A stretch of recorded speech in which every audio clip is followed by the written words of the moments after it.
Hi everyone and welcome back to Season 2, Episode 2 of 外国人介绍台湾新闻. And this week we have tons of news to cover since Taiwan has been very active in a wide range of different international news this past week. Everything from overwhelming the Lithuanian government with snacks to the American YouTuber and one of my personal friends, Xiaobei, chatting with the US Congress about the tremendous gratitude of the Taiwanese people for the US support with the COVID-19 vaccine. But first things first, and if you ever had the honor to actually come here and visit Taiwan, then you know that the first thing here in Taiwan is of course food, which was one of many things that Taiwan was promoting in a South Korea tourism fair earlier last month. And together with the food, they were also promoting different biking trails, scenic spots, and other Taiwanese delicacies. Now, I'm not entirely sure which exact snacks and delicacies we were actually promoting in South Korea. I do, however, know the exact snacks we are gonna send over to Lithuania. Those are the TAIPEI puffs we are talking about. And in addition to this, I also know exactly how the box will look like, as it will feature a special design with a special thank you note from Taiwan to the Lithuanian people. And if you're a little bit confused on why we're talking about Taiwan, Lithuania, and TAIPEI puffs in the same sentence, then I think that we're gonna jump a few weeks back and actually take this story from the beginning, because I think that this story really symbolizes the tremendous amount of gratitude that the Taiwanese people will show anyone who are doing a nice favor for Taiwan. So let's all go back to June 22nd when Lithuania announced that they were actually gonna donate 20,000 COVID-19 vaccines as a thank you for the 100,000 masks which Taiwan was donating to Lithuania last year. But if you ever try to repay a Taiwanese, then you know that you will just end up in an endless loop of just gift giving back and forth, since the Taiwanese are the most grateful and generous people at least I have ever come across. And to this story is also that apparently one of the lawmakers in Lithuania, who were the ones suggesting that these donations should take place, he has actually visited TAIPEI's factory, and during this visit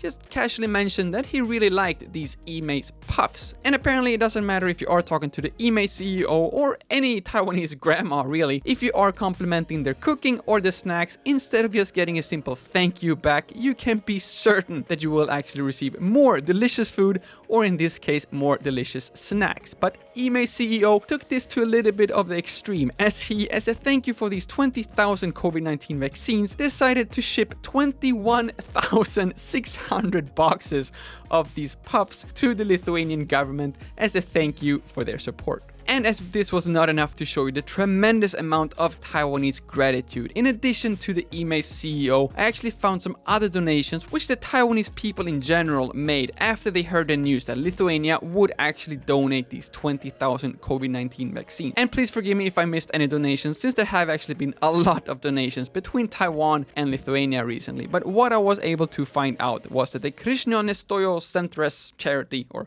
something like this, had actually received a total of 135,000 USD worth of donations from Taiwan. And another charity are the Childhood Cancer Fund Regute, which have received 25,000 euros. And then we have Mama Unija, which is also another cancer-focused charity who are focusing on helping the families of children with cancer, who have received another 50,000 USD worth of donations from the Taiwanese people. And another fun fact that here in Taiwan, Taiwanese people have been trying to support Lithuania and Lithuanians as much as possible. For example, the sales of Lithuanian beer and chocolate, I didn't even know that was a thing, that has actually skyrocketed with 1,000% since these news break loose. And Lithuania itself is actually one of the most common search words on Google here in Taiwan right now. And if you want to find out even more about Lithuania other than eating chocolate, drinking beer, and doing some Google searches, then if you're a Taiwanese, you can actually travel and visit Lithuania without the need for a visa, since Taiwan has the world's 31st most powerful passport right now.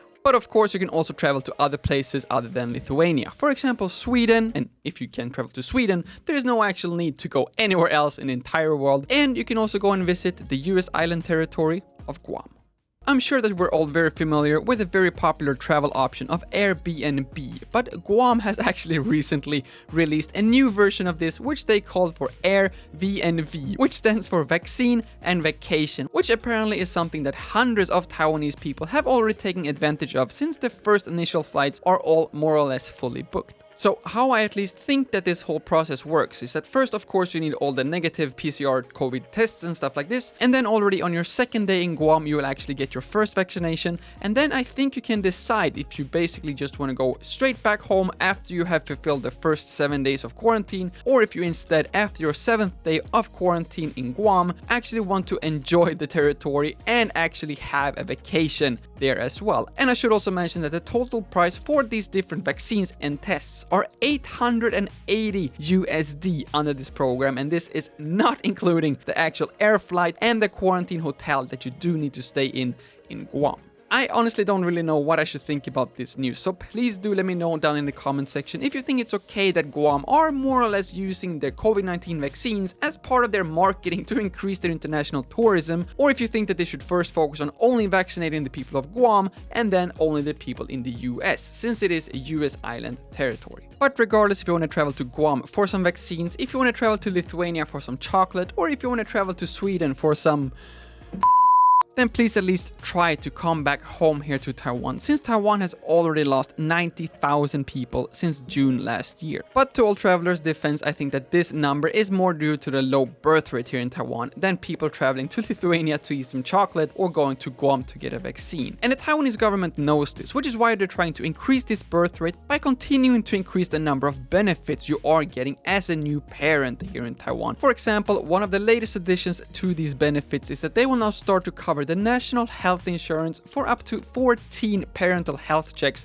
compared to the previous 10. And the amount paid for up to 6 months of parental leave will increase from 60 to 80% of the insured salary. Now, I'm not calling myself an expert on this area, and as always, when I do try to come up with some smart suggestions, you are better off not listening to what I'm about to say. But if the whole purpose is trying to increase the number of births, then why don't the Taiwanese government just take all this money from the parental benefits and then take all that money and is trying to offer smaller independent apartments for the young people of Taiwan? I guarantee you that if every Taiwanese below the age of 30 would actually be able to afford living in their own private apartment instead of still having to live with their family or sharing a dormitory or an apartment with 3-4 roommates, I guarantee you that we will see a huge spike in birth rates here in Taiwan. Now, I didn't say it was a good idea, I just said that that would be my solution if the main focus is only to increase the low birth rate we have here in Taiwan. But then again, since we're now currently still in this semi-lockdown all over Taiwan, I don't really see any action happening anywhere. And on a completely non-related note, I myself can of course not wait until these COVID-19 restrictions have been lifted here in Taiwan again. And speaking about weightlifting, 2 more Taiwanese athletes have actually been confirmed to participate in the 2020 Tokyo Olympics later this month, which is due to the 2 nations of Colombia and Samoa withdrawing from the games. Now, I'm not going to make any jokes about this because both these nations have actually withdrawn due to some very, very serious situations. One of these nations have been accused for drug use, and another nation have actually chosen not to go to Tokyo because of the COVID-19 situations. So I'm just going to leave this news right here and just let you guess which country is which. Yeah, you're right.